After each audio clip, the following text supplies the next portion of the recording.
I manifested friends, ride or die friends that literally treat me like a sugar baby. I've been joking about this recently because my friends, they'll do things like take me out to afternoon tea in a 5-star hotel in London just because they're happy. Their stocks are going up, and they want to treat me to something nice. They'll send me handwritten cards and letters, postcards in the mail from their travels, and bring me these like thoughtful little gifts that I just love and adore. I know I can call them up at any time and they'll be there for me and give me like the most beautiful, like literally if they were a guy, I would marry them and they would marry me in a heartbeat.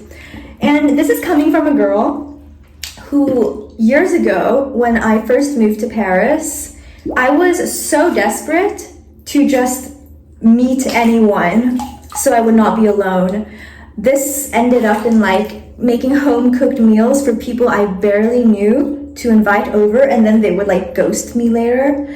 And setting up friend dates with people who would cancel 5 minutes before the opera started. Also, for example, this one time, this girl from my class, I didn't know her, we weren't that close, but she was going through a bunch of toxic relationships, and she hit this like dark night of the soul moment, and she just called me up crying, and I was like, okay girl, come over. And I listened to her for like hours, and I made her feel so much better later on. Like I knew I saved her years in toxic relationships in the future going forward. But later on, you know what she did? She stealth unfollowed me on Instagram, which the fact that I noticed is kind of lame, but at the time, that is really rude. That goes against like social media, Instagram etiquette. If you unfollow someone, just remove them from your followings list. That is energetic hygiene. Why would you want so many attachments that people who don't care about you on you, right? So when I'm looking back on how I used to operate from friendships and how I am now to how I get treated now, I'm so proud of myself, and I want to make a step-by-step outline on how I cultivated these friendships. Despite the fact I was moving through different countries, I lived in different places, I wasn't like born and raised in the same place. But I never let it really become a disadvantage for me. Because a lot of people, you know, your disadvantages can literally be like another person's dream life. Going through an identity crisis, or are you a world traveler? You're a world traveler. You have stories that no one else would know and they would love to hear about. So how do you create friendships like this, where you're just treasured for who you are and your friends value you so much? And let me just say, the first step is realizing you don't get something for nothing. But let me make this very clear. You don't perform to be a good friend. You don't try to people please to be a good friend. What you really need to do here is to recognize what makes you unique and valuable, your natural skills, interests, and passions, and your like natural personality. And then when you go like really push and lean into that, you can become the most powerful version of yourself, and that authenticity attracts the right people towards you. Because one thing I've noticed with the happiest, healthiest, wealthiest people is that it's not really so much about money as it is with being comfortable with where you are and who you are and what you are. Comfort. Have you noticed like the most powerful, wealthiest, influential person in the room? They're not the ones with the biggest logos. They're the ones wearing the most comfortable shoes and clothes.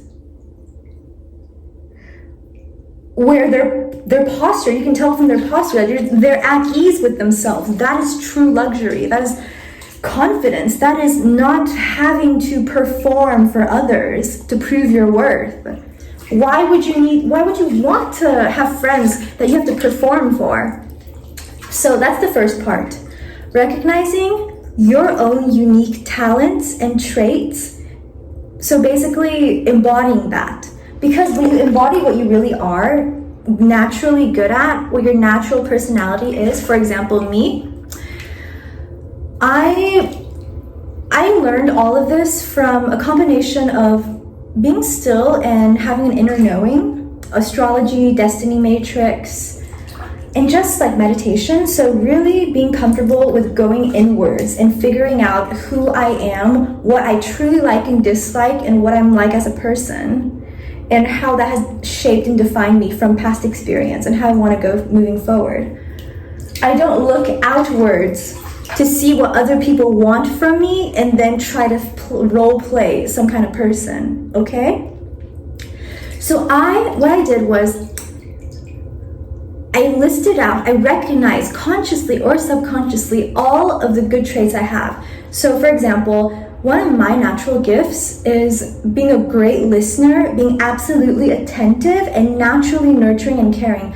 I have this energy where if you share air with me, if you're in my presence, you're gonna leave feeling better. The only exception to this is if you're someone who did me wrong in the past and I will just remove my presence from you. You will never experience that again. But generally speaking, for example, I noticed something absolutely fascinating, which was when I go out in public, even around strangers, on a train, for example, they will soak up my emotional state.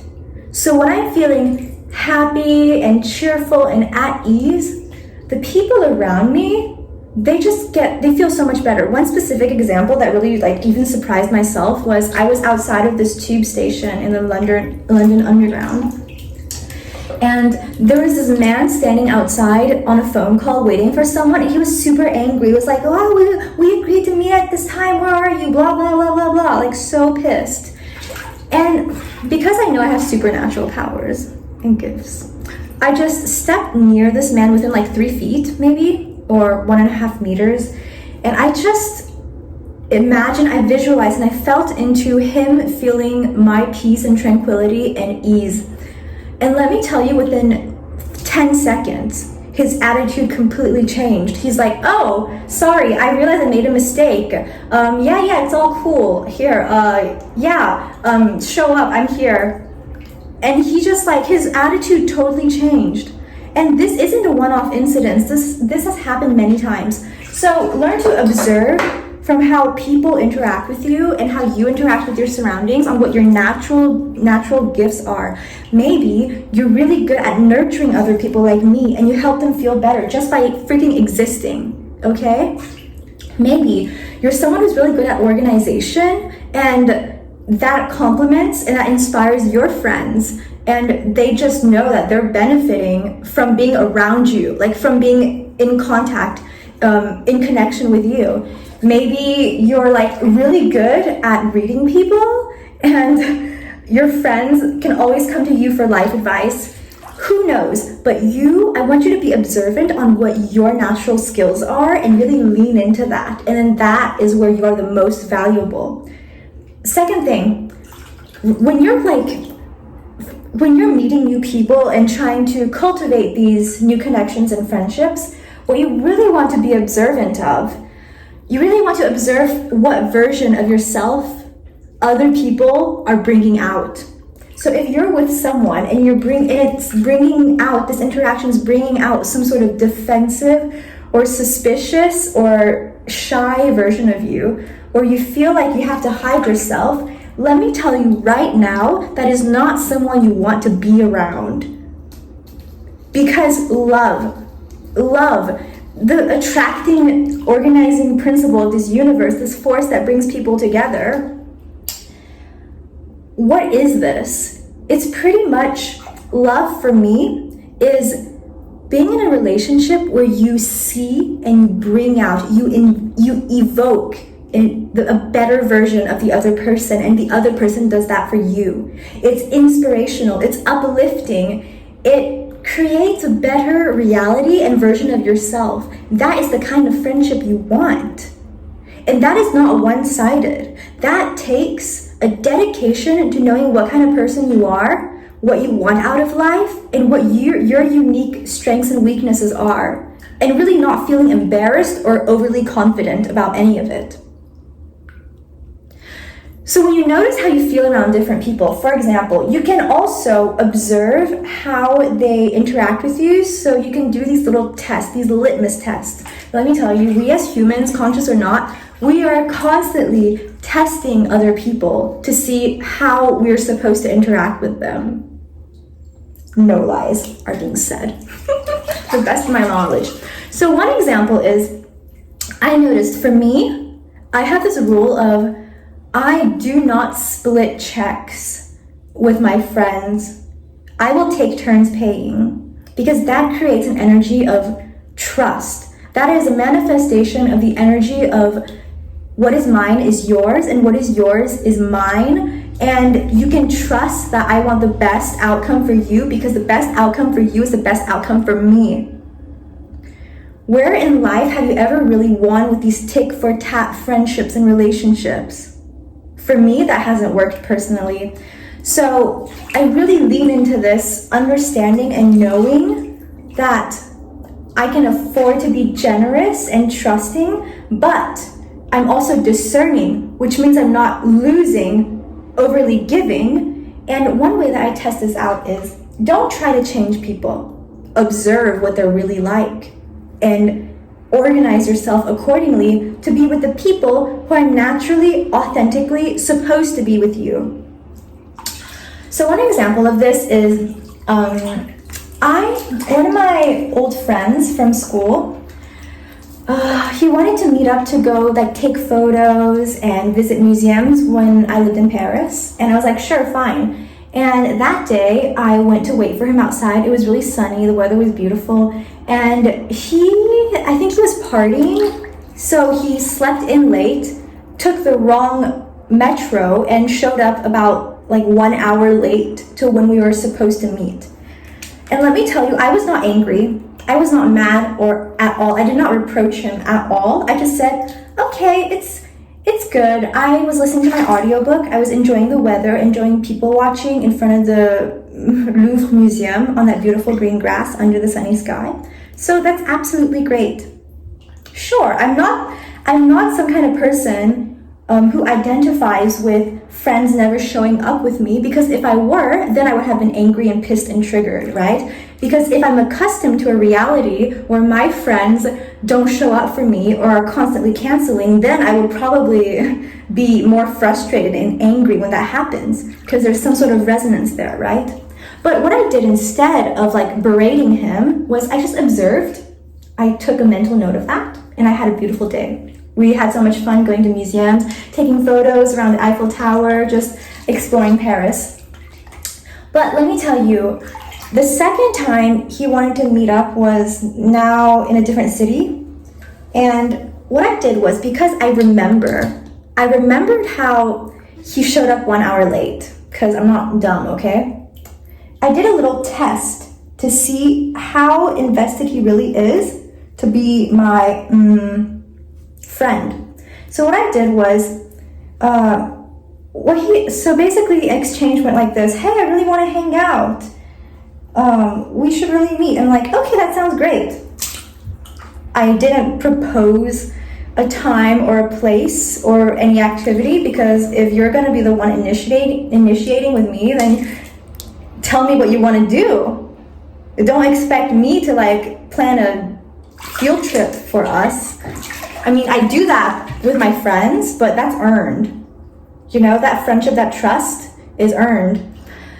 So what I did, so then there was a little back and forth, and what he said was, so basically what I did after this back and forth was, I told him, there's this place I really want to go, and I'm free on Sunday. If you could book 2 tickets for us, that'd be great, and I'll show up with a picnic. So some little tit for tat, not really tit for tat, but some test where you have to see how willing this other person is to trust and give to you.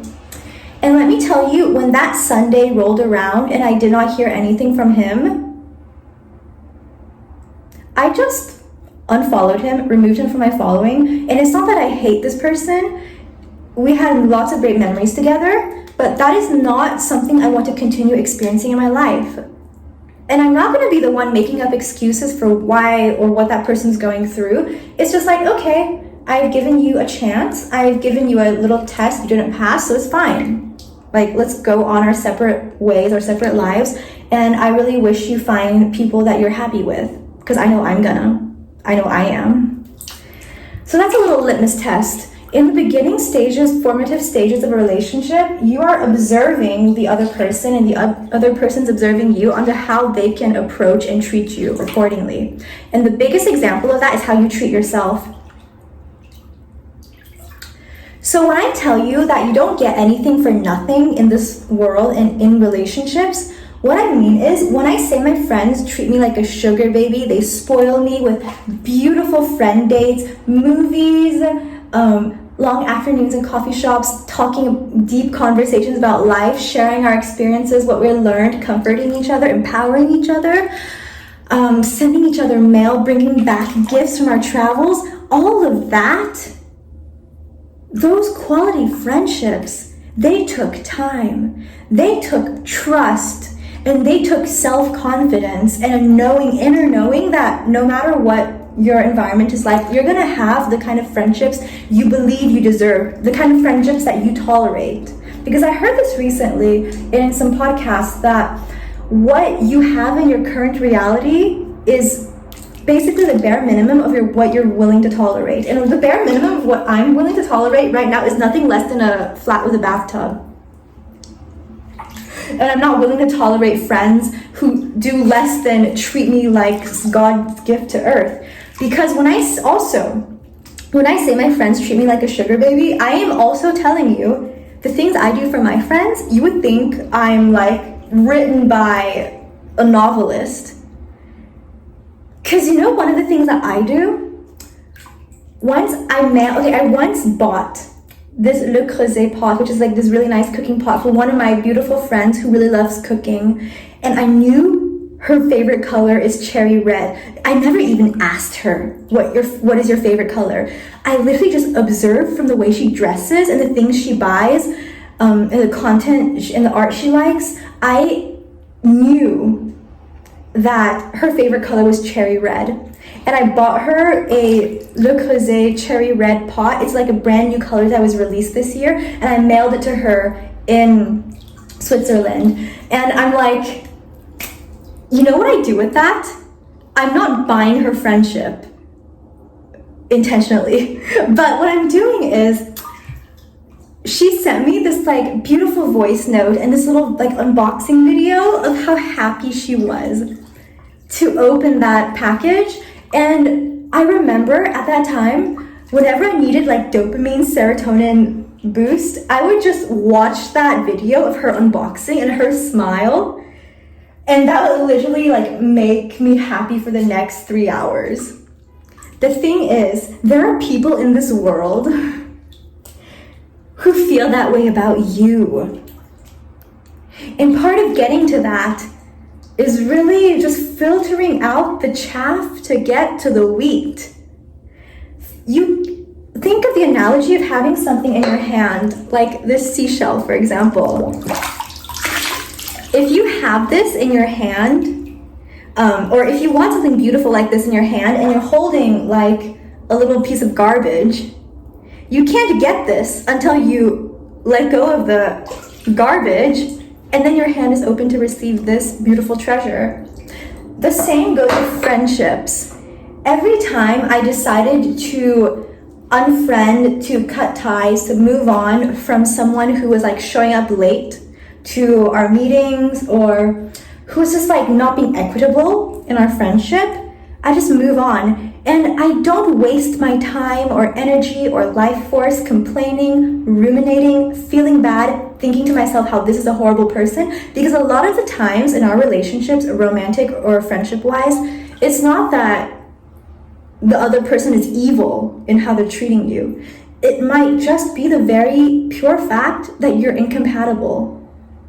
Because you know how sometimes you go on a date with a person who on paper you feel like you would be such a good match, especially if you have the same hobbies or whatnot, but like in person, physically, there's just nothing there. There's no density in the air between you.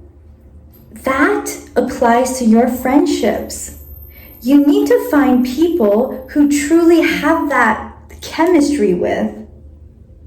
This chemistry, this alchemy, this magic, it's in everything you do, consume, believe, feel into. It's all around in your environment, like a mirror of your belief systems and your identity. So if I identify as a fucking fantastic friend, like let me tell you, when I think about my friends and when I think about working hard, I don't necessarily think hard about like working hard. I don't necessarily like work hard, so to speak, or motivate myself from thinking about what I want to buy. I go about this by thinking what I can do for my friends and what kind of person I can be for my friends. And naturally your friends will show up like that for you. People will gravitate. People who like recognize this on an animal magnetism level, they will gravitate towards you. Okay, my battery's running low, but that's it for today. You can find me on La Princesse des Beaux-Arts. I love you so much and have a beautiful life. Bye.